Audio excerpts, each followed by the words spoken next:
Welcome everybody to this part 2 of integrating new training methods into your workout to get the most of your muscle activation. Now yesterday I gave you 6 new training methods that you can try out, and today, because it's Friday, we need to top that. So I'm gonna give you 7. So just like my South Korean friends will say, gacha! So let's start out with pulses. Now this involves moving up and down, but in a small range in the hardest part of the movement. So if you take, for example, squats, the hardest part of the movement is when you're down.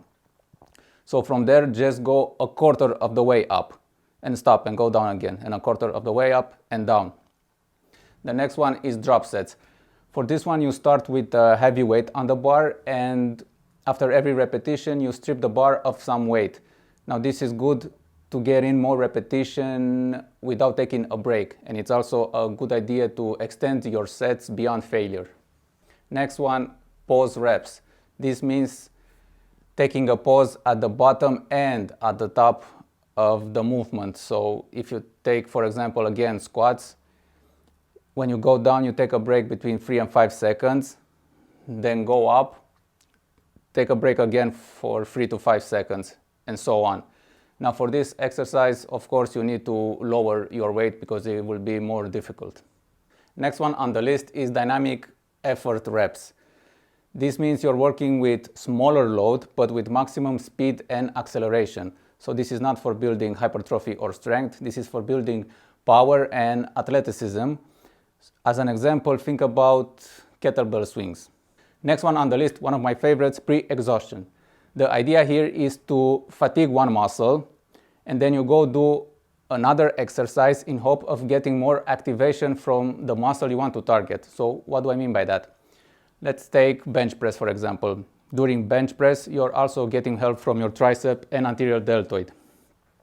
So if you just want to target your pecs, first go and fatigue your triceps and anterior deltoid, so do some exercises, and then go to bench press and try then to do the exercise, and you will see it will be much harder because these two muscles are fatigued.